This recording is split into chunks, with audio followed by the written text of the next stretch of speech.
Hi friends, welcome to my channel ఇరుపోతల voice of competitive exams.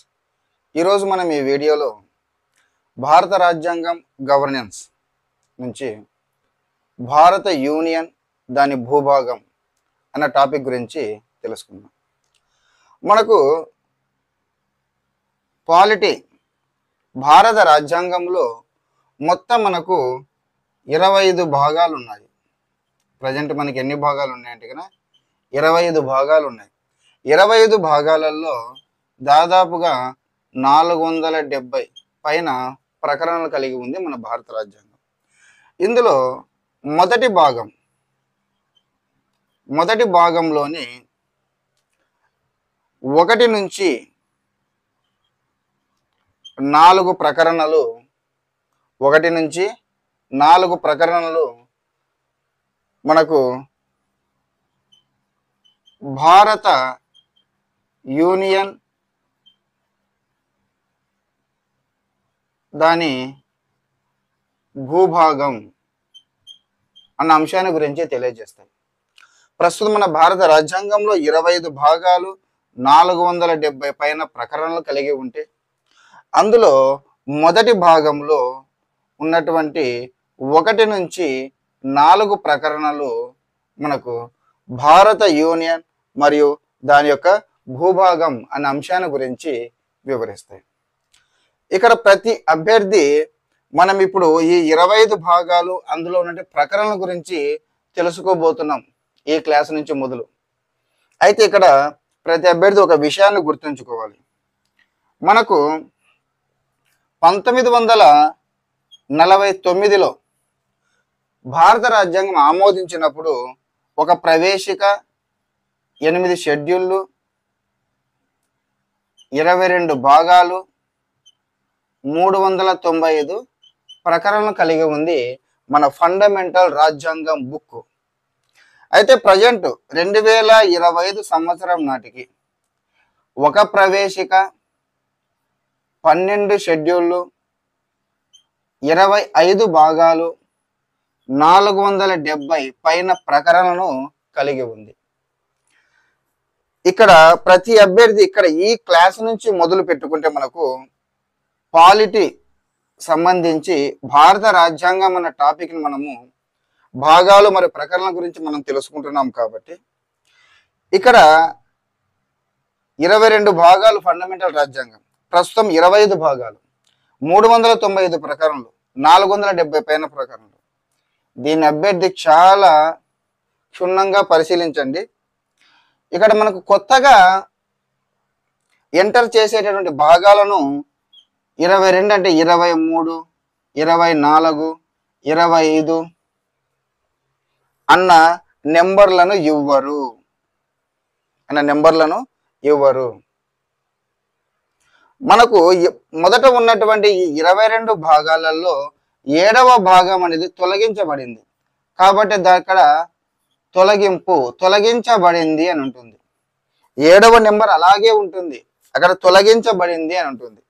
మరి కొత్తగా ప్రవేశపెట్టినటువంటి భాగాలకు 4A, 14A, 9A, 9B అన్న నెంబర్లు ఇచ్చారు. అంతేకాని 23, 24, 25 అన్న నెంబర్లను ఇవ్వరు. 7వ భాగాన్ని తొలగిస్తే 7వ భాగం తొలగించబడిందని అలాగే ఉంది. కొత్తగా చేర్చినటువంటి భాగాలను 4A, 14A, 9A, 9B అని ఇచ్చారు. సో ఆ విధంగా ప్రస్తుతం మనకు 25 భాగాలు ఉన్నాయి. అదే విధంగా ప్రకరణలు మనం తీసుకుంటే 395 ప్రకరణలు మనకు ఫండమెంటల్ రాజ్యాంగంలో ఉన్నాయి. కొత్తగా చేర్చేటటువంటి ప్రకరణలకు 396, 397, 398, 400, 450 అన్న నెంబర్లను ఇవ్వరు. రాజ్యాంగ సవరణ చేసి ఏదైనా ఒక ప్రకరణని తొలగించినట్లయితే ఆ ప్రకరణ దగ్గర తొలగించబడింది అని ఉంటుంది.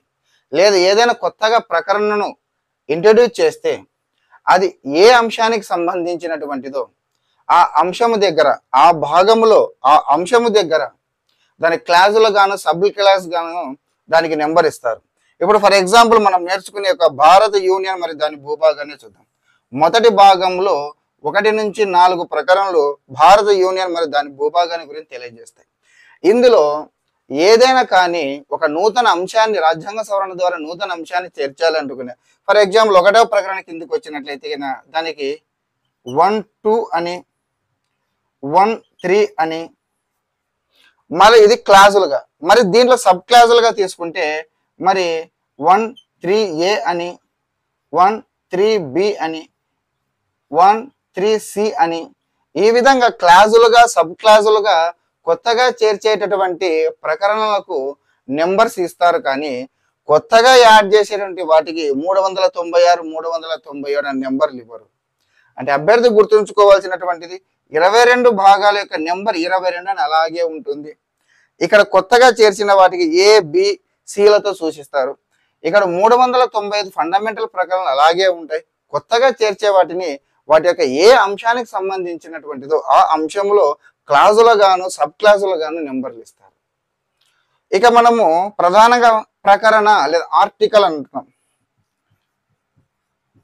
ఆర్టికల్ అన్న,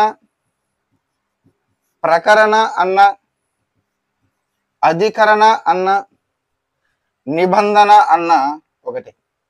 ఆర్టికల్ అన్న, ప్రకరణ అన్న, అధికరణ అన్న, నిబంధన అన్న ఒకటే. ఇక టాపిక్ లోకి వెళ్తే ఈరోజు మనం చెప్పుకోబోయేది 1వ భాగం 1 నుంచి 4 ప్రకరణలు తెలియజేసేటటువంటి భారత యూనియన్ అండ్ దాని యొక్క భూభాగము అన్న టాపిక్ గురించి మనం ఈరోజు తెలుసుకుంటున్నాం. మనం ఈ 1వ భాగంలో 1 నుంచి 4 ప్రకరణలు ఉన్నాయి. 1 by 1 ఆ ప్రకరణలు ఆర్టికల్ గురించి మనం తెలుసుకుందాం. నెంబర్ 1 ఆర్టికల్ 1 గురించి తెలుసుకుందాం. ఆర్టికల్ 1 ఏం తెలియజేస్తుందంటే కదా, ఇండియా అనగా భారతదేశము రాష్ట్రాల కలయిక వల్ల ఏర్పడింది. ఇండియా అనగా భారతదేశము రాష్ట్రాల కలయిక వలన ఏర్పడింది. ఇంగ్లీష్లో దీన్ని ఏమంటారంటే కన్నా ఇండియా, దట్ ఈస్ భారత్. ఇంగ్లీష్లో కూడా very important, that is Bharat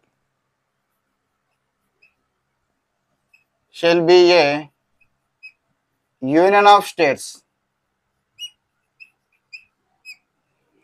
మనకి ఏం చెప్తున్నారు? ఇండియా అనగా భారతదేశము రాష్ట్రాల కలయిక వలన ఏర్పడింది.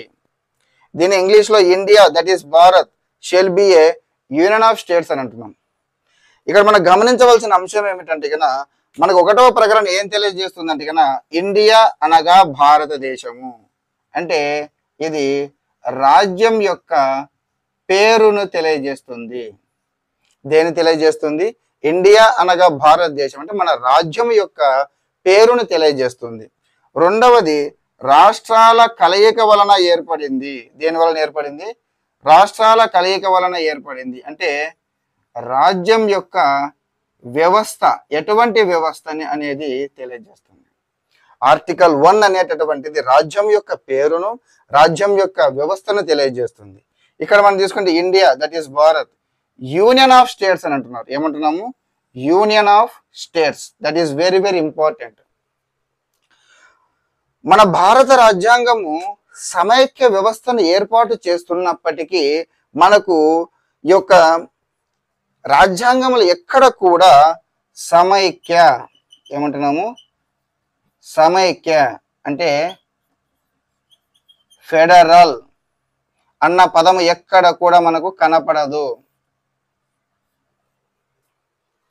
మన భారత రాజ్యాంగము సమైక్య వ్యవస్థను ఏర్పాటు చేస్తున్నప్పటికీ కూడా ఎక్కడ కూడా మన రాజ్యాంగంలో సమైక్య, ఫెడరల్ అన్నటువంటి పదము కనపడదు.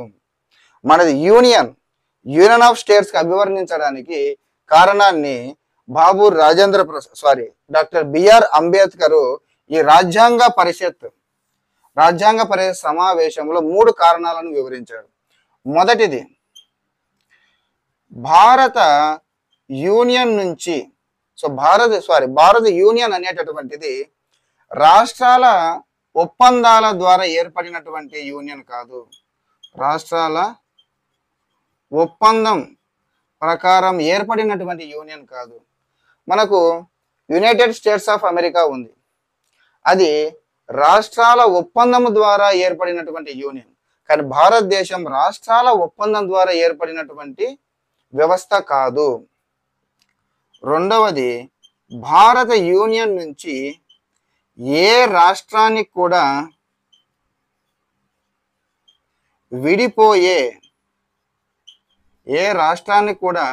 విడిపోయే అధికారము కానీ హక్కు కానీ లేదు. భారత యూనియన్ నుంచి ఏ రాష్ట్రానికి కూడా విడిపోయే అధికారము కానీ హక్కు కానీ లేదు. ఇక మూడవది, సమైక్య అంటే ఫెడరల్. మనకు ఫెడరల్ వ్యవస్థలో రాష్ట్రాలు అనేవి స్వతంత్రంగా వ్యవహరిస్తాయి. అదేవిధంగా విడిపోయేటటువంటి అధికారాన్ని మరియు హక్కును కలిగి ఉంటాయి. సో నెంబర్ 1, భారత యూనియన్ అనేది రాష్ట్రాల ఒప్పందం ప్రకారం ఏర్పడినటువంటి వ్యవస్థ కాదు. రెండవది, భారత యూనియన్ నుంచి ఏ రాష్ట్రానికి విడిపోయేటటువంటి అధికారము కానీ హక్కు కానీ లేదు. ఫెడరల్ వ్యవస్థ అంటే కన్నా రాష్ట్రాలు స్వతంత్రంగా వ్యవహరిస్తాయి, వాటికి విడిపోయేటటువంటి అధికారాన్ని మరియు హక్కును కలిగి ఉంటాయి. అందుకే చాలా దూరదృష్టితో ఆలోచించినటువంటి మన రాజ్యాంగ నిర్మాతలు ఆర్టికల్ 1లో ఫెడరల్ అని కాకుండా యూనియన్ ఆఫ్ స్టేట్స్ అని సంబోధించారు. మన రాజ్యాంగాలు ఎక్కడ కూడా ఫెడరల్ అనే పదం కనపడదు. ఇక మన భారతదేశానికి రాజ్యం యొక్క పేరు ఇండియా మరియు అనగా భారతదేశము అని అంటున్నాం. రాజ్యాంగ పరిషత్ సభ్యుల మధ్య ఏకాభిప్రాయం కుదరలేదు పేరు మీద. కొంతమంది ఏమో సాంప్రదాయబద్ధమైనటువంటి భారతదేశంని సూచిస్తే, మరి కొంతమంది అధునాతనమైనటువంటి ఆధునికమైన ఇండియా పేరును సూచించారు. దాంతో భారత రాజ్యాంగ నిర్మాతలు రెండింటిని కలిపి ఇండియా అనగా భారత్ రాష్ట్రాల కలయిక వలన ఏర్పడింది. India that is Bharat shall be A union of states అని అభివర్ణించారు. అయితే ఇక్కడ మనకు సమైక్య ఫెడరల్ అన్న పదం కనపడకపోయినప్పటికీ మనం ఒక చిన్న విషయాన్ని గమనించాలి. సిద్ధాంతం ప్రకారము భారత రాజ్యాంగము సమైక్య వ్యవస్థను ఏర్పాటు చేసినప్పటికీ ఆచరణలోకి వచ్చేటప్పటికి అది ఏకకేంద్ర లక్షణాలను కలిగి ఉంటుంది. అందుకే చాలా మంది రాజనీతి శాస్త్రజ్ఞులు ఏమంటారంటే కనుక మన భారత రాజ్యాంగాన్ని ఫెడరల్ యూనియన్ అని పిలుస్తారు. మనము రాజ్యాంగం యొక్క ముఖ్య లక్షణాలను మనం చెప్పుకునేటప్పుడు ఏకకేంద్ర ముగ్గుతో కలిగినటువంటి బలమైన సమైక్య అన్న టాపిక్ లో కొంతమంది ఈ రాజనీతి వేత్తలు మన భారత రాజ్యాంగాన్ని ఏమని పిలిచారని చెప్పుకున్నాం. మళ్ళీ ఇంకోసారి గుర్తు చేసుకుందాం. KC Wheare number 1 KC Wheare ఏమంటారంటే కన్నా క్వాసీ ఫెడరల్, అర్ధ సమైక్య, పాక్షిక సమైక్య అని పిలుస్తాడు. రెండవది ఐవర్ జెన్నింగ్ ఏమని పిలుస్తాడంటే కన్నా కేంద్రీకృతమైనటువంటి బలమైన సమైక్య అని అంటాడు. మూడవది మ్యారిస్ జోన్ ఏమంటాడంటే కన్నా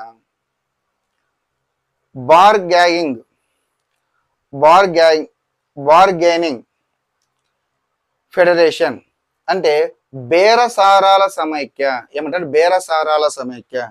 నాలుగవది గ్రాన్విల్ ఆస్టిన్ ఏమంటాడు కన్నా కోఆపరేటివ్ ఫెడరేషన్ అంటే సహకార సమైక్య అని అంటాడు.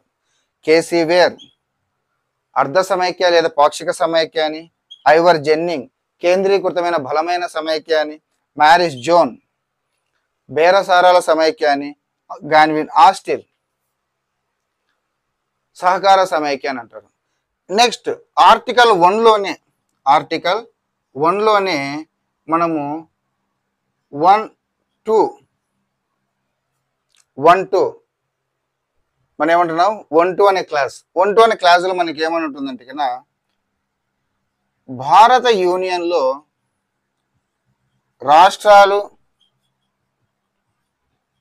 వాటి యొక్క భూభాగాలు షెడ్యూల్ 1లో పేర్కొనబడినట్లు ఉంటుంది అంటుంది. అంటే భారత యూనియన్లో రాష్ట్రాలు వాటి యొక్క భూభాగాలు షెడ్యూల్ 1లో పేర్కొనబడినట్లుగా ఉంటుంది అని ఉంటుంది. తర్వాత ఆర్టికల్ 1(3) అసలు భారతదేశ భూభాగం అంటే ఏంటంటే కన్నా 3A రాష్ట్రాల భూభాగాలు, 3B కేంద్రపాలిత ప్రాంతాల భూభాగాలు, 3C ఆర్జించిన భూభాగాలు. చూడండి ఆర్టికల్ 1లోనే మరి క్లాసులు సబ్ క్లాసులు తీసుకుంటే 1-2 భారత యూనియన్లో రాష్ట్రాలు మరియు వాటి యొక్క భూభాగాలు షెడ్యూల్ 1లో పేర్కొనబడినట్లు ఉంటుంది అని. 1(3) ఏమంటుందంటే కన్నా భారతదేశ భూభాగం అంటే 3A రాష్ట్ర భూభాగాలు, 3B కేంద్రపాలిత ప్రాంత భూభాగాలు, 3C ఆర్జించిన భూభాగాలు సంపాదించుకున్నటువంటి భూభాగాలు. సో ఇది మనకు 1వ భాగము భారత యూనియన్ మరియు దాని భూభాగములో మొట్టమొదటి ఆర్టికల్ 1 గురించి. ఆర్టికల్ 1 దాంట్లో ఉన్నటువంటి ప్రధానమైనటువంటి అంశాలను. ఇప్పుడు నెక్స్ట్ మనము ఆర్టికల్ 2 గురించి తెలుసుకుందాం. ఆర్టికల్ 2 గురించి తెలుసుకుందాం. ఆర్టికల్ 2లో ఏమని ఉంటుందంటే సార్వభౌమాధికార దేశమైనటువంటి భారతదేశం అంతర్జాతీయ న్యాయ సూత్రాన్ని అనుసరించి భారత పార్లమెంటు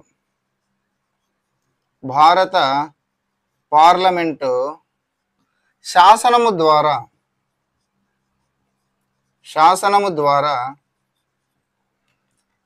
స్టేట్స్ని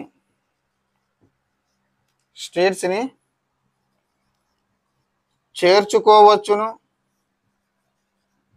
విలీనం చేసుకోవచ్చును, ఏర్పాటు చేయవచ్చును అని ఉంటుంది. ఆర్టికల్ 2 భారత పార్లమెంటు శాసనము ద్వారా స్టేట్స్ని చేర్చుకోవచ్చును, విలీనం చేయవచ్చును, ఏర్పాటు చేయవచ్చును. ఇక్కడ స్టేట్స్ అంటే ఏంటంటే కన్నా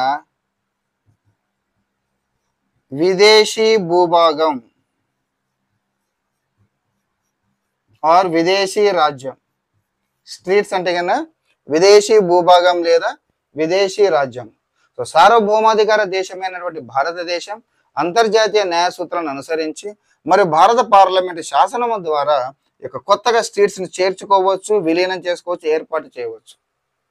దీనికి బెస్ట్ ఎగ్జాంపుల్ నేను చెప్తాను. నెంబర్ 1. సో ఈ ఎగ్జాంపుల్ చెప్పడం వల్ల ఈ ఆర్టికల్ మీద మీకు ఫుల్ క్లారిటీ వస్తుంది. సిక్కిం. ఇప్పుడు మన భారత దేశంలో సిక్కిం అనేటువంటిది ఒక రాష్ట్రం.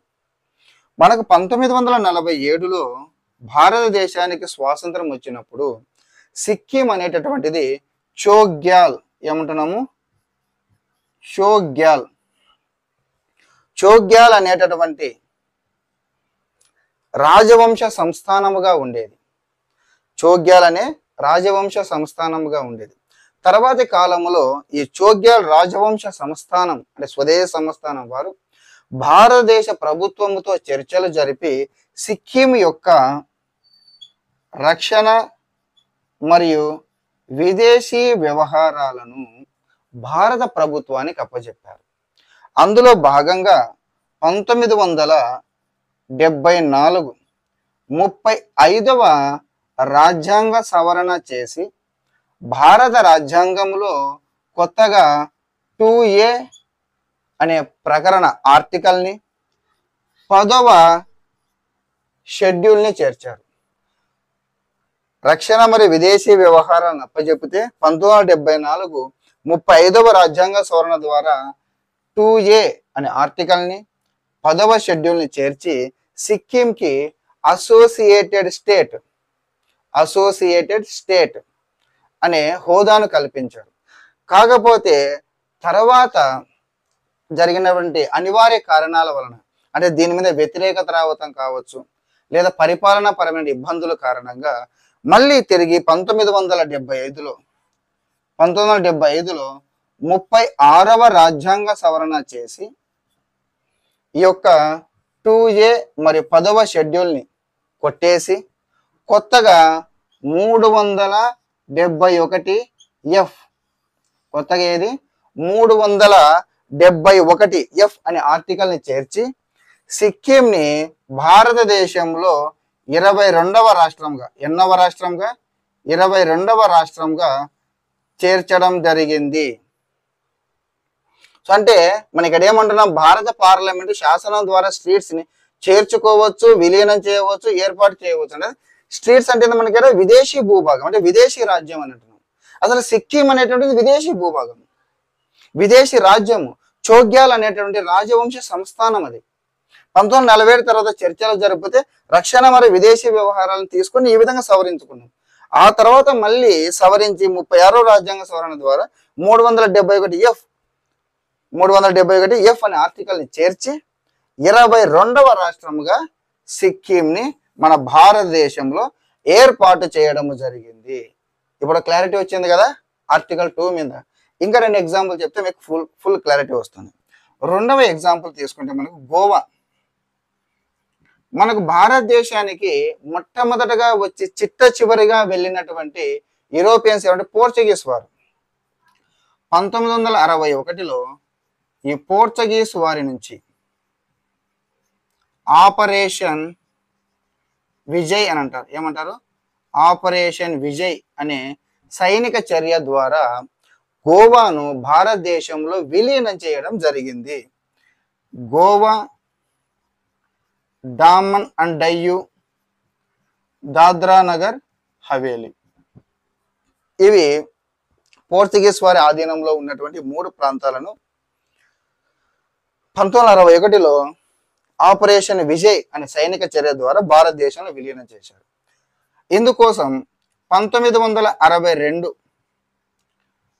12వ రాజ్యాంగ సవరణ ద్వారా ఈ మూడిటికి కేంద్ర పాలిత ప్రాంతాల హోదానిచ్చారు. వీటి మూడిటికి 1962 12వ రాజ్యాంగ సవరణ ద్వారా కేంద్ర పాలిత ప్రాంత హోదాని ఇచ్చారు.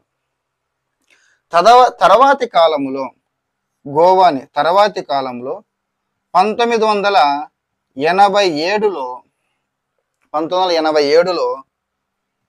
గోవాకి 25వ రాష్ట్రంగా చేర్చారు. గోవాని భారతదేశంలో 25వ రాష్ట్ర హోదాను చేర్చారు. ఆల్రెడీ ఉంది, 25వ రాష్ట్ర హోదాని ఇచ్చారు. సో గోవాని మనం తీసుకుంటే ఇది కూడా విదేశీ భూభాగమే. విదేశీ భూభాగం లేదా విదేశీ రాజ్యం. 1961లో పోర్చుగీస్ వారి నుంచి ఆపరేషన్ విజయ్ అనే చర్య ద్వారా గోవా, డామన్ అండ్ డయ్యూ, దాద్రా నగర్ హవేలీని భారతదేశంలో విలీనం చేసి 1962 12వ రాజ్యాంగ సవరణ ద్వారా కేంద్ర పాలిత ప్రాంతంగా మార్చారు. అయితే తర్వాతి కాలంలో 1987లో గోవాకి 25వ రాష్ట్ర హోదాని ఇచ్చారు. ఇక 3వ ఎగ్జాంపుల్ పాండిచ్చేరి. సో ఇవన్నీ కూడా విదేశీ భూభాగాలే. చూడండి, మనం అనుకునే ఇప్పుడు భారతదేశ భూభాగాలని, ఇవన్నీ కూడా విదేశీ భూభాగాలే. విదేశీ భూభాగాలు ఈ విధంగా భారతదేశంలో విలీనం కావడం, భారతదేశంలో వీటిని ఏర్పాటు చేయడం జరిగింది. పాండిచ్చేరిని 1954లో ఫ్రెంచ్ వారి నుంచి స్వాధీనం చేసుకున్నాం. 1954లో ఫ్రెంచ్ వారి నుంచి స్వాధీనం చేసుకున్నాం. ఆ తర్వాత ఇది కొన్ని సంవత్సరాల పాటు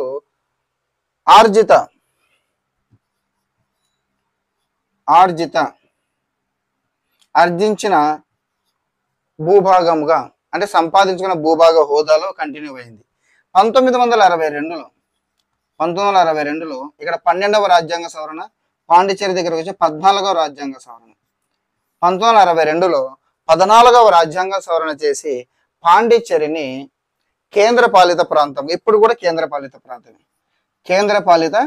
ప్రాంతంగా చేశారు. సో ఇది మనకు ఆర్టికల్ 2 గురించి. భారత పార్లమెంటు శాసనం ద్వారా స్ట్రీట్స్ ని చేర్చుకోవచ్చు, విలీనం చేసుకోవచ్చు, ఏర్పాటు చేయవచ్చు. స్ట్రీట్స్ అంటే విదేశీ భూభాగం లేదా రాజ్యం. Best example is the Sikkim, second Goa, third Pondicherry.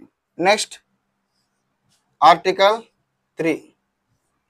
మనకు ఆర్టికల్ 3 ఏం చెప్తుందంటే, భారత పార్లమెంటు శాసనం ద్వారా నూతన రాష్ట్రాలను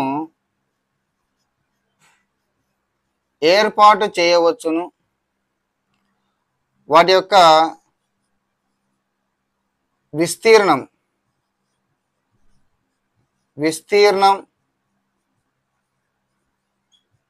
సరిహద్దులను మార్చవచ్చును.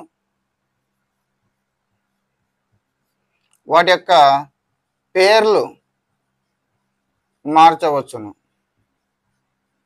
సో 3వ ఆర్టికల్ ఏం తెలియజేస్తుంది? 3వ ప్రకరణ, భారత పార్లమెంటు శాసనం ద్వారా నూతన రాష్ట్రాలను ఏర్పాటు చేయడం, వాటి యొక్క విస్తీర్ణము, సరిహద్దు, వాటి యొక్క పేర్లను మార్చడం అన్న అంశాల గురించి తెలియజేస్తుంది. ఇక్కడ ఒక చిన్న విషయాన్ని గుర్తుపెట్టుకోవాలి. ఆర్టికల్ 2కి ఆర్టికల్ 3కి గల తేడాను. ఆర్టికల్ 2లో కూడా మనం చదువుకున్నాం, సిక్కిం అనే నూతన రాష్ట్రం ఏర్పడింది, గోవా అనే నూతన రాష్ట్రం ఏర్పడింది, డామన్ అండ్ డయ్యూ కేంద్రపాలిత ప్రాంతాలు ఏర్పడ్డాయి, తర్వాత పాండిచ్చేరి అనే నూతన కేంద్రపాలిత ప్రాంతం. మళ్ళీ దానికి దీనికి తేడా ఏంటంటే, ప్రకరణ 2 ఏం తెలియజేస్తుంది అంటే, అప్పటి వరకు భారతదేశ ముఖ చిత్రములో లేనటువంటి విదేశీ భూభాగాన్ని గురించి తెలియజేస్తుంది. ఆర్టికల్ 3 దేని గురించి తెలియజేస్తుంది అంటే, ఆల్రెడీ భారతదేశంలో అంతర్భాగంగా ఉన్నటువంటి భూభాగాల యొక్క మార్పును గురించి తెలియజేస్తుంది.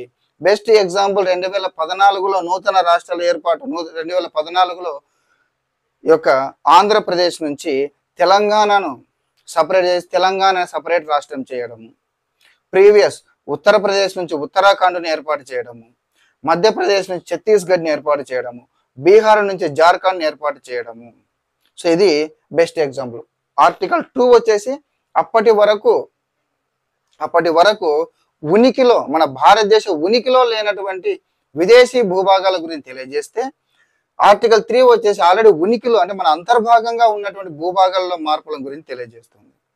ఇందులో 3A తీసుకుంటే కన్నా నూతన రాష్ట్రాల ఏర్పాటు అని ఉంటుంది. సో నూతన రాష్ట్రాల ఏర్పాటు అన్నప్పుడు మనకి ఏ విధంగా ఏర్పడతాయి నూతన రాష్ట్రాలు అని అంటే కన్నా, 2 రాష్ట్రాలను కలపడం ద్వారా ఒక నూతన రాష్ట్రాన్ని ఏర్పాటు చేయవచ్చు.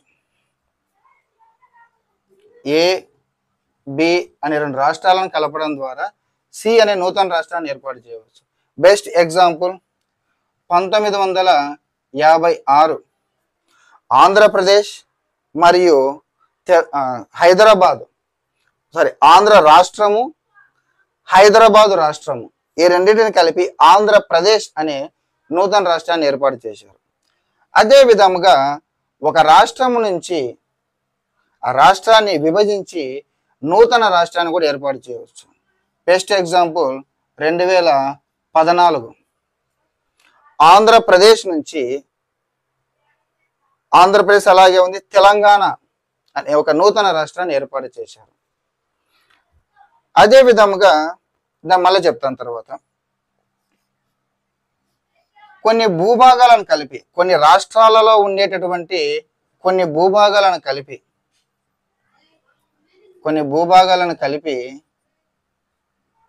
ఒక నూతన రాష్ట్రాన్ని ఏర్పాటు చేయవచ్చు. ఒక రాష్ట్రంలో కొంత భాగాన్ని విడదీసి మరొక రాష్ట్రంతో కలిపి ఒక నూతన రాష్ట్రాన్ని ఏర్పాటు చేయవచ్చు.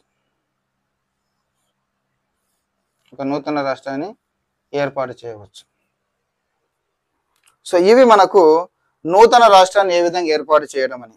అయితే ఇక్కడ మీరు ఒక విషయాన్ని గుర్తుంచుకోండి, ఇది A, ఇది B, ఇక్కడ C, ఇక్కడ ABCD ఈ నెంబర్లు అనేటటువంటివి అవి రాష్ట్రాలు కావచ్చు, కేంద్రపాలిత ప్రాంతాలు కావచ్చు. ఇప్పుడు మనం తీసుకుందాం, 1956లో ఈ ఆంధ్రప్రదేశ్ హైదరాబాద్ రాష్ట్రం రెండు కలిసి ఆంధ్ర రాష్ట్రం, హైదరాబాద్ రాష్ట్రం ఆంధ్రప్రదేశ్ ఏర్పడింది. అదే 2014లో ఆంధ్రప్రదేశ్ని విభజించి ఆంధ్రప్రదేశ్ తెలంగాణ రాష్ట్రంగా విభజించబడింది. అదే 2019 వెరీ వెరీ ఇంపార్టెంట్, 2019లో జమ్మూ కాశ్మీర్, దీన్ని జమ్మూ కాశ్మీర్ అనేటటువంటి రాష్ట్రాన్ని విభజించి జమ్మూ కాశ్మీర్ మరియు లడాక్ అనే కేంద్రపాలిత ప్రాంతాలుగా చేశారు. అంటే నూతన రాష్ట్రాల ఏర్పాటు అంటే కనుక నూతన రాష్ట్రాలను ఏర్పాటు చేయొచ్చు, కేంద్ర పాలిత ప్రాంతాలను ఏర్పాటు చేయొచ్చు. అది ఇక పార్లమెంట్ యొక్క అధికారం మీద ఆధారపడి ఉంటుంది. నెక్స్ట్ విస్తీర్ణం మరియు సరిహద్దుల మార్పు. మనకు 2014లో బి విస్తీర్ణం పెంచడం, సి విస్తీర్ణం అంటే 3A 3B 3C, డి సరిహద్దు మార్పు, తర్వాత పేర్లు మార్పు. మనకు విస్తీర్ణం మార్పు అని అంటున్నాం. మనకు నూతనంగా తెలంగాణ రాష్ట్రం ఏర్పడినప్పుడు ఇక పోలవరం యొక్క ముంపు మండలాలు 7 మండలాలు తెలంగాణ భూభాగం నుంచి విడదీసి ఆంధ్రప్రదేశ్ భూభాగంలో కలిపారు. అంటే ఇక్కడ మనకేమవుతుంది, ఆంధ్రప్రదేశ్ యొక్క విస్తీర్ణం పెరిగింది, తెలంగాణ యొక్క విస్తీర్ణం తగ్గింది, అంతే కదా. విస్తీర్ణంలో మార్పులు చేసేటువంటి అధికారం ఉంది పార్లమెంట్కి శాసనం ద్వారా. తర్వాత సరిహద్దుల మార్పు, ఆటోమేటిక్గా విస్తీర్ణం మార్చడం ద్వారా యాక్చువల్ తెలంగాణ సరిహద్దు, యాక్చువల్ ఆంధ్రప్రదేశ్ సరిహద్దులనే మారిపోయాయి కదా. ఆ పోలవరం ప్రాంతంలో భద్రాచలం, యువతల సైడ్ భద్రాచలం, యువతల సైడ్ మన్యం డిస్టిక్, ఏలూరు డిస్టిక్ అప్పట్లో ఈ విధంగా ఉండేది. సో ఆ విధంగా మార్పులు అనేటువంటి రావడం జరిగింది. తర్వాత పేర్ల మార్పు, పేర్లను కూడా మార్చవచ్చు భారత పార్లమెంట్ శాసనం ద్వారా. మనకు మొట్టమొదటగా కొన్ని ఎగ్జాంపుల్ చెప్తా చూడండి. 1950లో యునైటెడ్ ప్రావిన్సీని ఉత్తరప్రదేశ్గా మార్చారు. ఇంగ్లీష్లో అయితే యూపీ అని ఉంటుంది. యునైటెడ్ ప్రావిన్సీని, అయితే ఇక్కడ యూపీ అంటే యునైటెడ్ ప్రావిన్స్, ఇక్కడ యూపీ అంటే ఉత్తరప్రదేశ్. యునైటెడ్ ప్రావిన్సీని ఉత్తరప్రదేశ్గా మార్చారు. ఆ తర్వాత కాలంలో మద్రాసు రాష్ట్రాన్ని తమిళనాడుగా మార్చారు. మైసూరు రాష్ట్రాన్ని కర్ణాటకగా మార్చారు. నెక్స్ట్ యొక్క ఉత్తరాంచల్ రాష్ట్రాన్ని ఉత్తరాఖండ్గా మార్చారు. ఒరిస్సా రాష్ట్రాన్ని ఒడిషాగా మార్చారు. పాండిచ్చేరిని పుదుచ్చేరిగా మార్చారు. సో యునైటెడ్ ప్రావిన్సీని ఉత్తరప్రదేశ్గా, మద్రాసుని తమిళనాడుగా, మైసూర్ని కర్ణాటకగా, ఉత్తరాంచల్ని ఉత్తరాఖండ్గా, ఒరిస్సాని ఒడిషాగా, పాండిచ్చేరిని పుదుచ్చేరి. కొన్ని ఎగ్జాంపుల్స్ మాత్రమే. ఇంకా ఉన్నాయి. బాంబే రాష్ట్రాన్ని మహారాష్ట్రగా మార్చారు. సో ఈ విధంగా పేర్ల మార్పును కూడా చేయవచ్చు. ఇది మనకు ఆర్టికల్ 3 గురించి. Next article 4. సో ఆర్టికల్ 1 వచ్చేసి రాజ్యం యొక్క పేరు ఇండియా, భారతదేశము, రాష్ట్రాల కలయిక అని చెప్పింది. భారతదేశంలో ఏ భూభాగాలు, రాష్ట్రాల భూభాగాలు, కేంద్రపాలిత ప్రాంత భూభాగాలు, ఆర్జించిన భూభాగాలు ఉన్నాయని చెప్పింది. ఆర్టికల్ 2 ఏమని చెప్పింది, విదేశీ భూభాగాన్ని చేర్చుకోవచ్చు, విలీనం చేసుకోవచ్చు, ఏర్పాటు చేయవచ్చు అని చెప్పింది. ఆర్టికల్ 3 అని చెప్పింది, మన భారతదేశంలో ఉన్న భూభాగంలో మార్పులు చేసుకోవచ్చు, నూతన రాష్ట్రాల ఏర్పాటు గురించి, వాటి యొక్క విస్తీర్ణము, సరిహద్దు, పేర్ల మార్పును గురించి తెలియజేసింది. ఆర్టికల్ 4 ఆర్టికల్ 2 మరి ఆర్టికల్ 3ను సవరించినప్పుడు, ఆర్టికల్ 2 మరియు ఆర్టికల్ 3ను సవరించినప్పుడు కంపల్సరిగా షెడ్యూల్డ్, ఏమేమి షెడ్యూల్స్, షెడ్యూల్డ్ 1 అండ్ షెడ్యూల్డ్ 4ను కూడా సవరించాలి అని చెబుతుంది.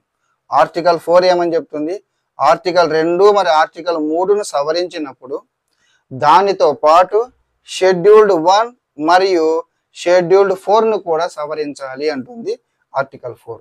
షెడ్యూల్డ్ 1లో ఏమని ఉంటుంది, షెడ్యూల్డ్ 1 మనకు రాష్ట్రాల మరియు కేంద్రపాలిత ప్రాంతాల భూభాగాల గురించి తెలియజేస్తుంది.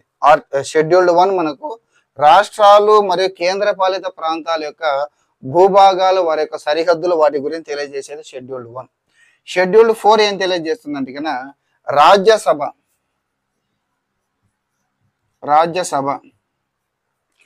యొక్క రాష్ట్రాలకు రాజ్యసభలో ఉండేటువంటి ప్రాతినిధ్యాన్ని గురించి తెలియజేస్తుంది. కాబట్టి తప్పనిసరిగా 2 మరియు 3ను ఆర్టికల్ని సవరించినట్లయితే వాటితో పాటు షెడ్యూల్స్ అంటే వాటి ద్వారా జరిగే సవరణ జరిగితే షెడ్యూల్డ్ 1 మరియు 4ను కూడా సవరించాలి. షెడ్యూల్డ్ 1లో ఏం తెలుస్తుంది? రాష్ట్రాలు మరియు కేంద్రపాలిత ప్రాంతాల భూభాగాలను గురించి, వాటి యొక్క సరిహద్దులు, వాటి గురించి తెలియజేస్తుంది. షెడ్యూల్డ్ 4 రాజ్యసభలో ఇక రాష్ట్రాలకు ఉండేటువంటి ప్రాతినిధ్యాన్ని గురించి తెలియజేస్తుంది. ఇక తర్వాత 4.2 ఏమని చెప్తుందంటే కన్నా ఈ యొక్క 2, 3 సవరణల కింద 2 మరియు 3 ఆర్టికల్ 2, ఆర్టికల్ 3 ద్వారా జరిగేటటువంటి రాజ్యాంగ సవరణలు వెరీ వెరీ ఇంపార్టెంట్. ఆర్టికల్ 2 మరియు ఆర్టికల్ 3 ద్వారా జరిగే రాజ్యాంగ సవరణలు ఆర్టికల్ 368 రాజ్యాంగ సవరణల కిందికి రావు. ఏమంటుంది? Article 2 and article 3 article 2 and article 3 కింద జరిగే రాజ్యాంగ సవరణలు 368 రాజ్యాంగ సవరణ కిందికి రావు. Very very important. మనకు రాజ్యాంగ సవరణ గురించి తెలియజేసే ఆర్టికల్ ఏదంటే కన్నా 328. మనం రాజ్యాంగం యొక్క లక్షణాలను చెప్పుకునేటప్పుడు దృఢ మరియు అదృఢ రాజ్యాంగం అన్న టాపిక్ అని చెప్పుకున్నాం. ఈ దృఢ మరియు అదృఢ రాజ్యాంగంలో దృఢమైన పద్ధతి అంటే కన్నా 368 ఆర్టికల్ 368 కిందికి వచ్చే వాటిని దృఢమైన పద్ధతి అని, దాని కిందికి రానటువంటి వాటిని అదృఢ పద్ధతి అని చెప్పాం. అని 368 అంటే ప్రత్యేక మెజారిటీతో జరిగేటటువంటి రాజ్యాంగ సవరణ. మన నూతన రాష్ట్రాల ఏర్పాటు ఇవన్నీ కూడా మనకు సాధారణ మెజారిటీతో సరిపోతుంది. సో ఇది భారత యూనియన్ మరియు దాని యొక్క భూభాగంలో ఉండే 4 ఆర్టికల్. చూడండి ఎంత సింపుల్గా అయిపోయిందో. Article 1, article 2, article 3, article 4. దాంట్లో ఉన్నటువంటి అంశాలు ఏమిటి అంతే. సో ఇదే పాలిటీ అనేటటువంటిది అర్థం చేసుకుంటే పాలిటీ అంత ఈజీ సబ్జెక్ట్ మరొకటి ఉండదు. అదే మనకు అది అర్థం కాలేదా ఇంకా దాన్ని పిచ్చెక్కించే సబ్జెక్ట్ మరొకటి ఉండదు. సో ఇప్పుడు అన్నీ అయిపోయినాయి కదా. మనకు కొన్ని కేసులు నేను చెప్పాను ఇంతకుముందు ప్రీవియస్ కేసులు. మనం ఏ టాపిక్ సంబంధించిన కేసును అక్కడ మనం చదువుకుంటే మన కేసుల గురించి చాలా వివరంగా తెలుస్తుంది, ఎక్కువ రోజులు గుర్తుపెట్టుకోవడానికి ఛాన్స్ ఉంటుంది. 1960 Berubari union case. 1960 Berubari union case. 1960 Berubari union case మనకు ప్రవేశికలు కూడా వచ్చింది. ఒక బేరుబారి యూనియన్ కేసు అనేటటువంటిది మన ప్రవేశికలు కూడా చదివాం. మనకు 1958లో ఈ బేరుబారి యూనియన్ కేసులో సుప్రీంకోర్టు ఏమని తీర్పునిస్తుంది? ప్రవేశికలు అయితే కన్నా ప్రవేశిక అనేటటువంటిది రాజ్యాంగంలో అంతర్భాగం కాదు అని తీర్పునిస్తుంది. అంటే ఒక కేసు అనేటువంటి ఒక 10 కేసులు ఉన్నాయండి. ఒక 10 కేసులు ఉన్నాయి. అవి చాలా అంశాలను ప్రభావితం చేశాయి. రాజ్యాంగంలో ఉన్నటువంటి చాలా అంశాలను ప్రభావితం చేశాయి. అందుకే ఆ 10 కేసులను మనం చాలా యొక్క అంశాల దగ్గర మనము రిపీటెడ్గా చెప్పుకుంటాం. ఇంకా కొన్ని కేసులు 1-2 అంశాలను మాత్రం ప్రభావితం చేసినవి ఉంటాయి. ఇప్పుడు బేరుబారి యూనియన్ కేసు ఉంది, కేశవానంద భారతి వర్సెస్ కేరళ రాష్ట్రం కేసు ఉంది. ఇటువంటి కేసులు చాలా అంశాలను ప్రభావితం చేశాయి. కాబట్టి చాలా అంశాల దగ్గర వీటి గురించి ప్రస్తావన వస్తుంది. 1958లో భారతదేశం మరి పార్లమెంట్ మధ్య ఒక ఒప్పందం జరిగింది. అది బేరుబారి యూనియన్స్ మరియు ఎన్క్లేవ్స్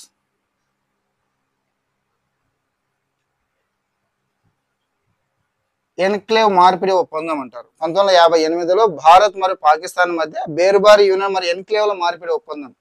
ఇందులో భాగంగా కూచ్ బెహార్కు బదులుగా కూచ్ బెహార్కి బదులుగా భారత్ పాకిస్తాన్కి బేరుబారి యూనియన్ ప్రాంతాన్ని అప్పచెప్పింది.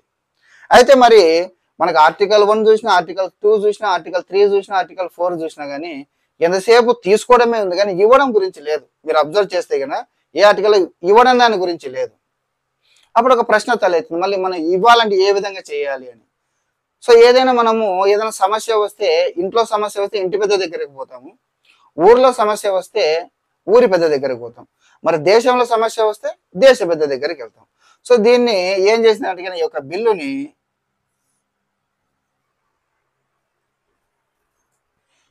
బిల్లుని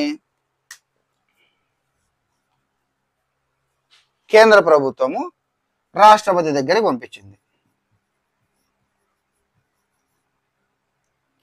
రాష్ట్రపతి చూసినాడు, అనేక మంది న్యాయ సలహాలు అడిగే, అనేక మంది చర్చించినాడు, రాష్ట్రపతికి కూడా అర్థం కాలేదు. దాంతో తన యొక్క 143 ఆర్టికల్ 143 దేని గురించి తెలియజేస్తుందంటే రాష్ట్రపతి సుప్రీంకోర్టును సలహాను స్వీకరించడం. రాష్ట్రపతి సుప్రీంకోర్టు సలహాను అడుగుతాడు అనమాట. దాని గురించి తెలియజేసి 143 ఆర్టికల్. సో ఈ 143 ఆర్టికల్ ప్రకారం సుప్రీంకోర్టుని అడిగాడు, దీనికి ఏం చేయాలా, సొల్యూషన్ చెప్పండి అని. అప్పుడు సుప్రీంకోర్టు ఏం చెప్పిందంటే కదా, ఇటువంటి వాటికి ఖచ్చితంగా రాజ్యాంగ సవరణ చేయవలసిందే అని. అప్పుడు 1960లో 9వ రాజ్యాంగ సవరణ, ఎన్నో రాజ్యాంగ సవరణ, 9వ రాజ్యాంగ సవరణ చేసి ఈ బేరుబారి ప్రాంతాన్ని పాకిస్తాన్కి ఇవ్వడం జరిగింది. అయితే తర్వాత కాలంలో 1969లో సుప్రీంకోర్టు మరొక తీర్పునిచ్చింది. ఏమని తీర్పునిచ్చిందంటే కనుక భారతదేశానికి మరియు విదేశీ రాజ్యాలకు మధ్యన సరిహద్దు భూ తగాదాలు ఏవైనా ఏర్పడినట్లయితే కనుక దానికోసం రాజ్యాంగాన్ని సవరించవలసినటువంటి అవసరం లేదు అని ఇచ్చింది. సో ఇంతేనండి మొదటి భాగం. అందులో 1 నుంచి 4 ప్రకరణలు, భారత యూనియన్ మరియు దాని భూభాగంలో ఉన్నటువంటి ఆర్టికల్ 1, ఆర్టికల్ 2, ఆర్టికల్ 3, ఆర్టికల్ 4 దాంట్లో ఉన్నటువంటి అంశాలు, దానికి సంబంధించినటువంటి కేసు. ప్రీవియస్ కాంపిటేటివ్ ఎగ్జామ్లో దీనికి సంబంధించి ఈ యొక్క భారత యూనియన్ మరియు దాని భూభాగము, భారత సమైక్య వ్యవస్థకు సంబంధించి ఒక ప్రశ్న అడిగాడు. మీకు స్క్రీన్ మీద చూపిస్తున్నాను చూడండి. ఇందులో ప్రశ్న ఏమని ఉందంటే భారత సమైక్య వ్యవస్థకు సంబంధించి సరికాని వ్యాఖ్యను గుర్తించండి అని ఉంది. భారతదేశం ఒక రాష్ట్రాల union, India is A union of states. Option 2, భారత రాజ్యాంగంలో సమైక్య అంటే ఫెడరేషన్ అన్న పదం ఎక్కడా ఉపయోగించబడలేదు. 3వ ఆప్షన్, భారత సమైక్య వ్యవస్థ నుండి విడిపోయే హక్కు రాష్ట్రాలకు లేదు. కేంద్ర రాష్ట్రాల మధ్య న్యాయ అధికారాలు పంపిణీ చేయడం జరిగింది. బాగుండే భారత సమైక్య వ్యవస్థకు సంబంధించిన సరికాని వ్యాఖ్య అంటే తప్పుగా ఉండేటటువంటిది. భారతదేశం యూనియన్ ఆఫ్ స్టేట్స్ కదా, రాష్ట్రాల యూనియన్ మనము ఆర్టికల్ 1లో చదువుకున్నాము. ఆర్టికల్ 1లోనే మళ్ళీ సమైక్య అనే పదం ఎందుకు వాడబడలేదు అన్న విషయాన్ని కూడా మనం ఆర్టికల్ 1 చెప్పేటప్పుడు క్లియర్గా చెప్పాం. అందుకు అంబేద్కర్ 3 విషయాలని చెప్పాడు. అందులో ఒక విషయం ఇక్కడే ఉంది, భారత సమైక్య వ్యవస్థ నుంచి ఏ రాష్ట్రాలకు విడిపోయే హక్కు లేదని చెప్పాడు. సో అంటే నెంబర్ 1 ఆప్షన్ 1 భారత ఒక రాష్ట్రాలు యూనియన్ ఆఫ్ స్టేట్స్, ఇది ఆర్టికల్ 1కు సంబంధించినది. భారత సమైక్య అనే పదం ఎక్కడా ఉపయోగించలేదు. ఆర్టికల్ 1 చెప్పేటప్పుడు మనం చెప్పుకున్నాం సమైక్య వ్యవస్థ నుంచి విడిపోయే హక్కు రాష్ట్రాలకు లేదు. ఆర్టికల్ 1 గురించి చెప్పేటప్పుడు ఈ 3 విషయాలు మనం చెప్పుకున్నాం కూలంకుషంగా. చూడండి ఎంత సింపుల్ గా ఉందంటే సబ్జెక్ట్ తెలిసిందని. ఇక 4వది, ఇంకా నో డౌట్ 4 సరిగా 3 సరైన వాక్యాలే. ఒకవేళ కాంట్రవర్సీ 4 సరైన వాక్యాలు ఇచ్చినాడంటే కాంట్రవర్సీ అవుతుంది. 3ది కేంద్ర రాష్ట్రాల మధ్య న్యాయ అధికారాలను పంపిణీ చేయడం జరిగింది. కేంద్ర రాష్ట్రాల మధ్య న్యాయ అధికారాలను పంపిణీ చేయరు, ఎందుకంటే న్యాయ వ్యవస్థ అనేది స్వతంత్ర న్యాయ శాఖ. మనకి ఐపీఎస్ సెక్షన్ ఇప్పుడే మార్చారు దాన్ని, కొత్తగా నేర చట్టాలు కూడా 3 నేర చట్టాలు, అవి మొత్తం భారతదేశం మొత్తం ఒకే విధంగా అప్లై చేయబడతాయి. అందుకని ఒక రాష్ట్రంలో ఒక విధంగా, ఇంకొక రాష్ట్రంలో ఇంకొక విధంగా అప్లై చేయబడవు. దేశం మొత్తం మీద న్యాయ అధికారాలు అనేటటువంటివి ఒకే విధముగా అప్లై చేయబడతాయి, స్వతంత్ర న్యాయ శాఖ. కాబట్టి ఇక్కడ న్యాయ అధికారాల పంపిణీ చేయడం జరిగిందనేది రాంగ్ లైన్. కాబట్టి కళ్ళు మూసుకొని మనము 4వ ఆప్షన్ ఇస్ ద రాంగ్. కాబట్టి ఇక్కడ మనకు సరికాని వ్యాఖ్య అన్నాడు కాబట్టి తప్పును వ్యాఖ్యను గుర్తి, తప్పుడు వ్యాఖ్య నాలుగో option is the right answer. చూడండి మనము చదివితే ఎంత సింపుల్ గా ఉందో పాలిటీ అనేటటువంటిది. ఈ మూడు ఆప్షన్ 1, ఆప్షన్ 2, ఆప్షన్ 3 మూడింటిని మనం ఆర్టికల్ 1 చదివేశాం. అయితే ఇక్కడ మనకు టాపిక్ అనేటటువంటిది కంప్లీట్ అయింది, కానీ భారత యూనియన్ దాని భూభాగం దానికి అనుబంధంగా ఉన్న topic very very important topic. మనకు ప్రజెంట్ ఎన్ని ఉన్నాయి రాష్ట్రాలు మరి కేంద్రపాలిత ప్రాంతాలు? 28 రాష్ట్రాలు, 8 కేంద్రపాలిత ప్రాంతాలు ఉన్నాయి. మరి మనకు ఒక రాజ్యాంగం రాజ్యాంగం అమల్లోకి వచ్చేటప్పటికి, మనకు స్వాతంత్రం వచ్చేటప్పటికి 28 రాష్ట్రాలు మరి 8 కేంద్రపాలిత ప్రాంతాలు ఉన్నాయా? లేవు కదా. సో ఏ విధంగా రూపాంతరం చెందుతూ వచ్చింది, ఏ విధంగా నూతన రాష్ట్రాలు ఏర్పడ్డాయి, ఏ విధంగా నూతన కేంద్రపాలిత ప్రాంతాలు ఏర్పడ్డాయి, ఇది కూడా వెరీ వెరీ ఇంపార్టెంట్ టాపిక్. ఇందులో మొట్టమొదటిది మనకు 1947లో స్వాతంత్రం వచ్చినప్పుడు మన భారతదేశంలో 2 రకాల భూభాగాలు ఉన్నాయి. మొదటిది బ్రిటిష్ ఇండియా, రెండవది స్వదేశీ సంస్థానాలు. వీటిని మనము బ్రిటిష్ ప్రావిన్సీలు అని, వీటిని ప్రిన్సిలీ స్టేట్స్ అని పిలుస్తాం. ప్రిన్సిలీ స్టేట్స్ అని పిలుస్తాం. పాకిస్తాన్ విడిపోయిన తర్వాత అంటే 1947 స్వాతంత్ర చట్టం ప్రకారము అఖండ భారతావని పాకిస్తాన్ మరియు ఇండియా భారతదేశం అనే 2 దేశాలుగా విడిపోయిన తర్వాత స్వదేశీ సంస్థానాలు వేరే వేరే మళ్ళీ చెప్తుందండి, అందుకే పెద్దగా రాస్తున్నా, 562 స్వదేశీ సంస్థానాలు ఉన్నాయి. ఈ నెంబర్ని బాగా గుర్తుపెట్టుకోండి, 562 స్వదేశీ సంస్థానాలు ఉన్నాయి. మీకు అందరికీ కొన్ని బుక్స్లో కొన్ని రకాలుగా ఉంటుంది. ఇక్కడ ఈ యొక్క 562 స్వదేశీ సంస్థానాలకు ఆప్షన్ ఇచ్చారు. భారత్లో కానీ పాకిస్తాన్లో కానీ జాయిన్ కావచ్చని. ఇందు నుంచి 554 ఎన్ని 554 భారతదేశంలో విలీనమయ్యాయి. 1947లో స్వాతంత్రం వచ్చినప్పుడు బ్రిటిష్ ఇండియా స్వదేశీ సంస్థానాలు, బ్రిటిష్ ప్రావిన్సీలు మరియు ప్రిన్సిలీ స్టేట్స్, మొత్తం స్వదేశీ సంస్థ ప్రిన్సిలీ స్టేట్స్ 562 ఉన్నాయి. అందులో 554 భారత్లో విలీనమయ్యాయి. కొన్ని బుక్స్లలో 1947లో టోటల్ స్వదేశీ సంస్థలు 584 అని ఉంటుంది. మీకు స్క్రీన్ మీద ప్రీవియస్ ఏపీపీఎస్సీ నుంచి అడిగిన ఒక ప్రశ్న పత్రాన్ని చూపిస్తున్నాను చూడండి. అందులో విభజన కాలము నాటికి భారతదేశంలో కల స్వదేశీ సంస్థానాల సంఖ్య, what was the number of the princely states in India at the time of partition అని ఉంది. 555, ఆప్షన్ 2 558, ఆప్షన్ 3 562, ఆప్షన్ 4 560. సో ఇప్పుడు నేను చెప్పాను 562 is the correct answer. What was the number of the princely states in India at the time of partition అంటే విభజన కాలము నాటికి ఎన్ని ఉన్నాయి స్వదేశీ సంస్థాన సంఖ్య 562. ఈ విషయాన్ని అందరూ గుర్తుంచుకోవాలి. సో ఇంకా టాపిక్ లోకి వస్తే 562 స్వదేశీ సంస్థానాలు, అందులో 554 భారతదేశంలో విలీనమయ్యాయి. 551 ఎటువంటి రూల్స్ అండ్ రెగ్యులేషన్స్ లేకుండా జాయిన్ అయిపోయినాయి, విలీనమైనాయి. కానీ 3 సతాయించినాయి. ఆ 3 ఏంటంటే కన్నా, number 1 Jammu Kashmir, Jammu and Kashmir. Number 2 Junagadh. Number 3 HYD Hyderabad. ఈ 3 సంస్థానాలు కొంచెం టైం పట్టింది. ఫస్ట్ జమ్మూ కాశ్మీర్ని తీసుకున్నాం. జమ్మూ కాశ్మీర్ని ఇయర్ ఇంపార్టెంట్ 1947 అక్టోబర్లో, 1947 అక్టోబర్ అంటే ఆగస్టులో స్వాతంత్రం వచ్చింది. వెంటనే పాకిస్తాను ఈ యొక్క జమ్మూ కాశ్మీర్ని ఆక్రమించుకోవడం మొదలుపెట్టింది. అప్పుడు ఆ జమ్మూ కాశ్మీర్ యొక్క రాజు, మళ్ళీ ఇది వేరే టాపిక్ అవుతుంది, జమ్మూ కాశ్మీర్ యొక్క రాజు వెంటనే భారతదేశాన్ని విలీనం చేస్తాడు. సో జమ్మూ కాశ్మీర్ 1947 అక్టోబర్లో విలీనం అంటే విలీన ఒప్పందము ద్వారా జమ్మూ కాశ్మీర్ అనే స్వదేశీ సంస్థానం 1947 అక్టోబర్లో భారతదేశంలో విలీనం అయ్యింది. ఇది జమ్మూ కాశ్మీర్ గురించి. జూనాగఢ్, దీన్ని అలాగే పెట్టారు, జమ్మూ కాశ్మీర్ రాష్ట్రంగానే పెట్టారు.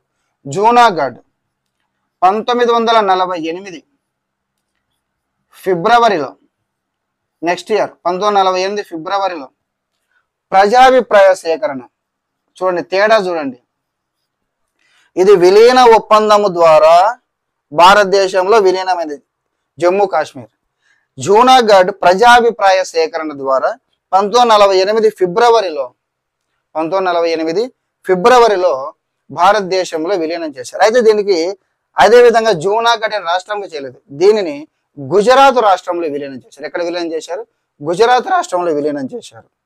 ఇక మూడవది వెరీ వెరీ ఇంపార్టెంట్, హైదరాబాద్. దీనిని 1948 సెప్టెంబర్ 17వ తారీఖున 1948 సెప్టెంబర్ 17వ తారీఖున ఆపరేషన్ పోలో, ఏమని పిలుస్తున్నాం? ఆపరేషన్ పోలో అనే సైనిక చర్య ద్వారా, ఆపరేషన్ పోలో అనే సైనిక చర్య ద్వారా భారతదేశంలో విలీనం చేశారు, హైదరాబాద్ రాష్ట్రంగా. అలాగే సో జమ్మూ కాశ్మీర్ ఏమో విలీన ఒప్పందం 1947 అక్టోబర్, జూనాగఢ్ ఏమో ప్రజాభిప్రాయ సేకరణ 1948 ఫిబ్రవరి, హైదరాబాద్ సంస్థానం ఏమో ఆపరేషన్ పోలో అనే సైనిక చర్య ద్వారా 1948 సెప్టెంబర్ 17వ తారీఖున. ఇవి స్వదేశీ సంస్థానాలు కూడా విలీనం అయిపోయాయి. నెక్స్ట్ మనకు 1950 జనవరి 26వ తారీఖున మన రాజ్యాంగం అనేది అమల్లోనికి వచ్చింది. మన రాజ్యాంగం అమల్లోనికి వచ్చినప్పుడు మనకు ఏ విధంగా ఉంది భారతీయ ముఖ చిత్రము అని అంటే గన, అప్పుడు కేంద్రపాలిత ప్రాంతాలు లేవు, అన్ని రాష్ట్రాలే. అంటే ఫస్ట్ ఏం చేశారంటే గన, ఫస్ట్ ఒక రాష్ట్రాలుగా ఉన్నిచ్చి తర్వాత భారతీయ ముఖ చిత్రాన్ని మార్చడానికి ప్రయత్నం చేశారు మన భారత పార్లమెంటు. ఇక్కడ చూసుకుంటే గన 1950లో part A, part B, part C, part D అని 4 పార్టులుగా విభజించారు.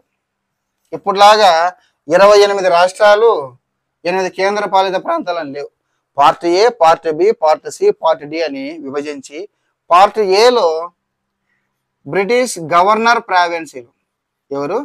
బ్రిటిష్ గవర్నర్ ప్రావిన్సీలు ఉన్నటువంటి 9 ప్రావిన్సీలు, అంటే మన రాష్ట్రం అన్న ప్రావిన్సీ అని ఒకటి, 9 రాష్ట్రాలను పార్ట్ ఏలో ఉంచారు. పార్ట్ బిలో శాసనసభ కలిగినటువంటి స్వదేశీ సంస్థానాలు, శాసనసభలను, అప్పట్లో శాసనసభలు ఉండే, ఇప్పుడు మన గవర్నర్ ప్రావిన్సీలలో శాసనసభలు ఉన్నాయి, కొన్ని స్వదేశీ సంస్థల శాసనసభలు ఉన్నాయి. శాసనసభను కలిగినటువంటి పూర్వ స్వదేశ సభ, ఇప్పుడు కాదుగా, పూర్వం అంటే 1947కు ముందున్న స్వదేశీ సంస్థానం, శాసనసభను కలిగినటువంటి 9ని పార్ట్ బిలో ఉంచారు. పార్ట్ సిలో చీఫ్ కమిషనర్ల ప్రావిన్సీలు, అదే విధంగా శాసనసభ లేనటువంటి కొన్ని స్వదేశీ సంస్థలు, వీటన్నిటిని కలిపి పార్ట్ సిలో ఉంచారు. ఇవి 10. ఇంకా చివరిగా పార్ట్ డిలో అండమాన్ అండ్ నికోబార్ దీవులను పార్ట్ డిలో ఉంచారు 1. సో ఇది ఫస్ట్ మనకు 1950 జనవరి 26వ తారీఖున మన భారత రాజ్యాంగం అమల్లోనికి వచ్చినటువంటి గణతంత్ర భారతదేశములో 29 రాష్ట్రాలు ఉన్నాయి. ఫస్ట్ ఎన్ని రాష్ట్రాలు ఉన్నాయి? 29 రాష్ట్రాలు ఉన్నాయి.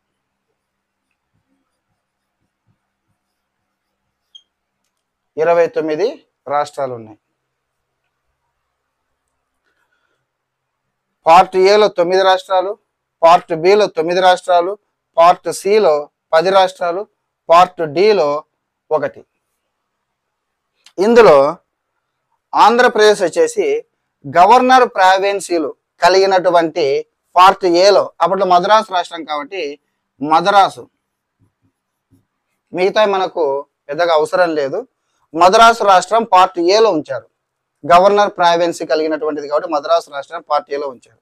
శాసనసభ కలిగిన స్వదేశ సంస్థానం కాబట్టి హెచ్వైడి, హైదరాబాద్ని పార్ట్ బిలో ఉంచారు. హెచ్వైడిని పార్ట్ బిలో ఉంచారు. సో ఇప్పుడు మనం తెలుసుకోవాల్సిందంటే కనుక 1950లో 29 రాష్ట్రాలుగా ఉన్నటువంటి మన భారతదేశంలో 29 రాష్ట్రాలుగా ఉన్నటువంటి ముఖ చిత్రము 2025 నాటికి 28 రాష్ట్రాలు మరియు 8 కేంద్ర పాలిత ప్రాంతాలుగా ఎలా రూపాంతరం చెందిందనే విషయాన్ని తెలుసుకుందాం. మనకు స్వాతంత్రం రాకపూర్వమే ఒక భాషా ప్రాతిపదిక రాష్ట్రాల యొక్క డిమాండ్లు అనేవి ఉన్నాయి. కనుక స్వాతంత్రం వచ్చిన వెంటనే రాజ్యాంగ పరిషత్ సభ్యులు రాజ్యాంగాన్ని రచించుకుంటేనే రాజ్యాంగ పరిషత్ సభ్యులు ఈ యొక్క రాజ్యాంగాన్ని రచిస్తూనే ఒక కమిషన్ ఏర్పాటు చేశారు. 1948 ఎస్కే థార్ అధ్యక్షతన లింగ్విస్టిక్ కమిటీ అంటారు. లింగ్విస్టిక్ కమిటీ అని అంటారు. 1948 ఎస్కే థార్ అధ్యక్షతన లింగ్విస్టిక్ కమిటీని ఏర్పాటు చేశారు. ఇందులో ఎస్కే థార్ అధ్యక్షుడైతే పన్నాలాల్ మరియు నారాయణ లాల్ మొత్తం 3 సభ్యులు ఉంటారు. ఈ కమిటీలో పన్నాలాల్ మరియు నారాయణ లాల్ సభ్యులుగా ఉన్నటువంటి కమిటీని ఏర్పాటు చేశారు. ఈ కమిటీ ఇది నెంబర్ 1. ఈ కమిటీ 1948 డిసెంబర్లో తన నివేదికను సమర్పిస్తుంది. ఆ నివేదికలు ఏమని చెప్తుందంటే కనుక భాషా ప్రాతిపదికను వ్యతిరేకిస్తుంది ఈ కమిటీ. దాంతో మళ్ళీ భారతదేశంలో వ్యతిరేకత రావడంతో ఈ 1948 డిసెంబర్లో మరొక లింగ్విస్టిక్ కమిటీ, దీన్నే జేవిపి కమిటీ అంటారు. ఏమంటారు? జేవిపి కమిటీ అంటారు. ఎందుకంటే దీనిలో అధ్యక్షుడు కానీ కన్వీనర్ కానీ లేరు. 3 స్వతంత్రులే. జవహర్ లాల్ నెహ్రూ, వల్లభాయ్ పటేల్, పట్టాభి సీతారామయ్య. జే అంటే జవహర్ లాల్ నెహ్రూ, వి అంటే వల్లభాయ్ పటేల్, పి అంటే పట్టాభి సీతారామయ్య. సో నెంబర్ 1 వచ్చేసి ఎస్కే థార్ కమిటీ 3 సభ్యులు పన్నాలాల్, నారాయణ లాల్. నెక్స్ట్ వచ్చేసి జేవిపి కమిటీ జవహర్ లాల్ నెహ్రూ, వల్లభాయ్ పటేల్, పట్టాభి సీతారామయ్య. ఇది కూడా భాషా ప్రాతిపదిక రాష్ట్రాలను వ్యతిరేకిస్తుంది. కానీ అప్పటికే దక్షిణ భారతదేశంలో ప్రధానంగా ఈ మద్రాసు రాష్ట్రంలో ప్రత్యేక ఆంధ్ర రాష్ట్రం కోసము ఈ యొక్క ఉద్యమం అనేది తీవ్రంగా జరుగుతూ ఉంటుంది. అందులో భాగంగా పొట్టి శ్రీరాములు 56 రోజుల పాటు ఆమర నిరాహార దీక్ష చేసి మరణిస్తారు. దాని వలన 1953 అక్టోబర్ 1వ తారీఖున తప్పనిసరి పరిస్థితులలో కేంద్రము ఆంధ్ర రాష్ట్రాన్ని ప్రకటిస్తుంది. ఇక మళ్ళీ ఆంధ్ర రాష్ట్రం అనేది మళ్ళీ వేరే సబ్జెక్ట్ అయిపోతుంది. వాంచు కమిటీ దానికోసం సపరేట్ మళ్ళీ మన ఆంధ్ర రాష్ట్రం సపరేట్ టాపిక్ అయిపోతుంది. మళ్ళీ ఇది దాని గురించి చెప్పుకునేటప్పుడు మనం సపరేట్గా చెప్పుకుందాం. ఫస్ట్ ఎస్కే థార్ కమిటీని ఏర్పాటు చేసింది. అది భాషా ప్రాతిపదికన రాష్ట్రాల ఏర్పాటుని వ్యతిరేకించింది. 1940 డిసెంబర్లో జేవిపి కమిటీని ఏర్పాటు చేసింది. అది కూడా భాషా ప్రాతిపదికన రాష్ట్రాల ఏర్పాటును వ్యతిరేకించింది. అయితే పొట్టి శ్రీరాములు ఆమర నిరాహార దీక్ష చేయడం వలన 1953 అక్టోబర్ 1వ తారీఖున మద్రాసు రాష్ట్రం నుంచి ఈ యొక్క తెలుగు మాట్లాడడం సపరేట్ చేసి ఆంధ్ర రాష్ట్రాన్ని ఆరోపించింది. ఎప్పుడైతే ఇది వస్తుందో మిగిలిన ప్రాంతాల్లో కూడా ఈ ఏమంటారంటే కనుక పోరాటాలు చేయడం ఉధృతమవుతాయి అన్నమాట. దాంతో వెరీ వెరీ ఇంపార్టెంట్ 1953 డిసెంబర్ 22వ తారీఖున 1953 డిసెంబర్ 22వ తారీఖున ఫజల్ అలీ కమిషన్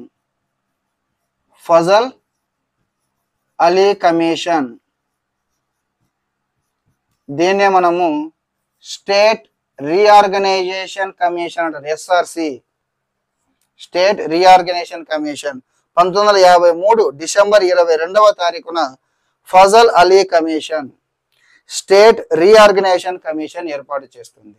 ఇందులో కూడా ఫజల్ అలీ అధ్యక్షుడుగాను ఫణిక్కర్ మరియు కుంజ్రు సభ్యులుగా 3 సభ్యులు ఉంటారు. దీనిలో కూడా ఫజల్ అలీ, ఫణిక్కర్, కుంజ్రు 3 సభ్యులు కలిగినటువంటి కమిటీని ఏర్పాటు చేస్తుంది. ఇది 1955లో తన నివేదికను ఫజల్ అలీ కమిషను 1955 ఈ 1955లో ఫజల్ అలీ కమిషను మనకు 16 రాష్ట్రాలు 3 కేంద్రపాలిత ప్రాంతాలను సిఫార్సు చేస్తుంది. అయితే భారత పార్లమెంటు కొన్ని మార్పులు చేర్పులను చేసి 14 రాష్ట్రాలు 6 కేంద్రపాలిత ప్రాంతాలను చేస్తుంది. 6 కేంద్రపాలిత ప్రాంతాలను చేస్తుంది. సో 1956 నవంబర్ 1వ తారీఖున భారతదేశం ముఖ చిత్రం ఏమిటంటే 14 రాష్ట్రాలు 6 కేంద్రపాలిత ప్రాంతాలు. నేను 14 రాష్ట్రాల కోడ్ పెట్టుకున్నాను. అది దట్ ఈజ్ యువర్ చాయిస్. నా కోడే ఫాలో కావచ్చు, లేదా మీరు సపరేట్ కోడ్ పెట్టుకోవచ్చు. అ అ ప ప మ మ మై అంటే సేమ్ అక్షరాలు అ అ ప ప మ మ మై. ఒకేరా బాబీ అంటే మా బ్రదర్ పేరు బాబీ కాబట్టి ఒకేరా బాబీ అని పెట్టుకున్నాను. ఉత్తర జమ్ము, ఉత్తర జమ్ము ఇది నా కోడ్. అంటే number 1 Assam, number 2 Andhra Pradesh, number 3 Punjab, పశ్చిమ బెంగాల్, మద్రాస్, మధ్యప్రదేశ్, మైసూర్, ఒడిశా, కేరళ, రాజస్థాన్, బాంబే, బీహార్, ఉత్తరప్రదేశ్, జమ్మూ కాశ్మీర్. ఇవి 1956 నవంబర్ 1వ తారీఖున ఉన్నటువంటి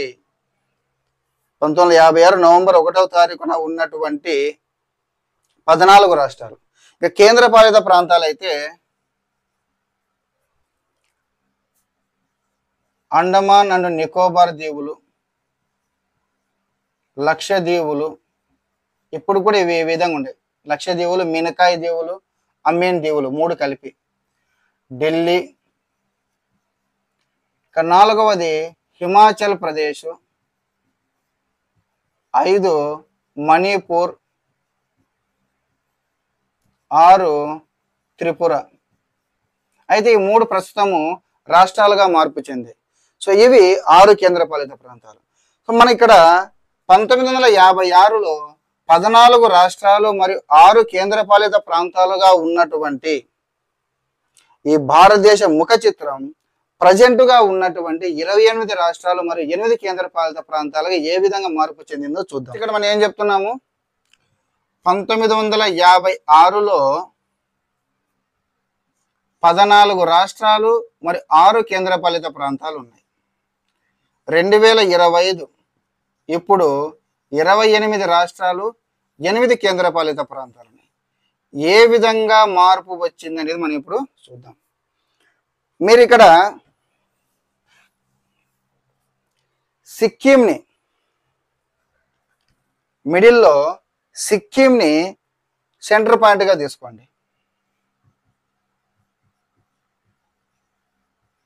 సిక్కింని 22వ రాష్ట్రం కదా. ఎందుకంటే మనం సిక్కిం గురించి ఫస్ట్ స్టార్టింగ్లో ఆర్టికల్ 1 గురించి మనం చెప్పేటప్పుడు మనం చెప్పుకున్నాం. సిక్కిం గురించి సిక్కింని 22వ రాష్ట్రంగా మిడిల్ పాయింట్గా పెట్టుకుంటే ఇప్పుడు చూద్దాం. Before Sikkim, after Sikkim. So 15వ రాష్ట్రం, 16వ రాష్ట్రం, 17వ రాష్ట్రం, 18, 19, 20, 21. సో ఫస్ట్ 15వ రాష్ట్రం గుజరాత్. 15వ రాష్ట్రం గుజరాత్. గుజరాత్ని 1960లో బాంబే రాష్ట్రము నుంచి 1960లో బాంబే రాష్ట్రము నుంచి విడదీసి గుజరాత్ రాష్ట్రాన్ని 15వ రాష్ట్రంగా చేశారు. బాంబే రాష్ట్రానికి మహారాష్ట్ర అని పేరు పెట్టారు. తర్వాత నెక్స్ట్ 16వ రాష్ట్రం. 16వ రాష్ట్రం నాగాల్యాండ్. 16వ రాష్ట్రం నాగాల్యాండ్. నాగాలాండ్ని 1963లో అస్సాం నుంచి విడదీసి మనకు నాగాలాండ్ అని పేరు పెట్టారు. 17వ రాష్ట్రం హర్యానాను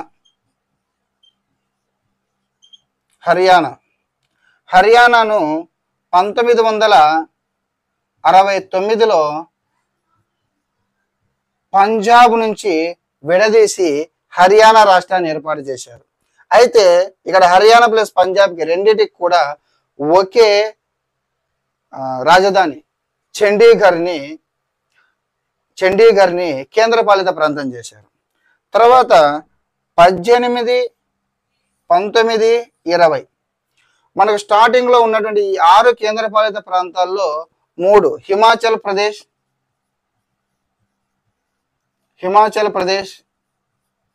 మణిపూర్, త్రిపుర. హిమాచల్ ప్రదేశ్నేమో 1971, ఈ రెండింటిని 1972లో.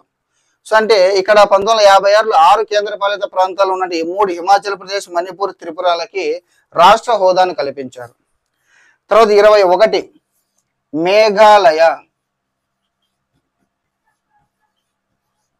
మేఘాలయ.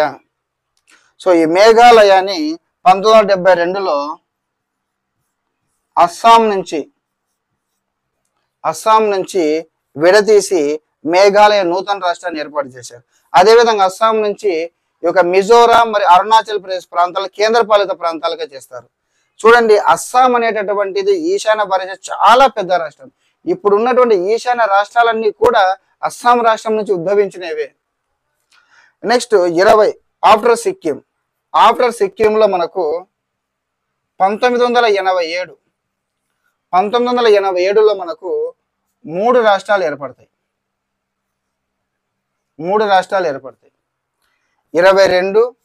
22 సిక్కిం కాబట్టి 23, 24, 25. 23 మిజోరాం, 24 అరుణాచల్ ప్రదేశ్, 25 గోవా. చరిత్రను మనం ఆల్రెడీ చెప్పుకున్నాం. తర్వాత 2000 సంవత్సరంలో 3 రాష్ట్రాలు ఏర్పడతాయి. 26, 27, 28. 26 రాష్ట్రము ఛత్తీస్గఢ్. మధ్యప్రదేశ్ నుంచి ఛత్తీస్గఢ్ అనే రాష్ట్రము, ఉత్తరాఖండ్ అనే రాష్ట్రము ఉత్తరప్రదేశ్ నుంచి విడదీసి ఉత్తరాఖండ్ అనే రాష్ట్రాన్ని, 28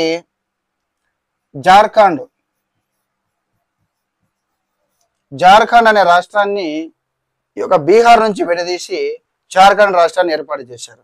ఇక్కడికి 28 రాష్ట్రాలు అయిపోయాయి. తర్వాత 2014లో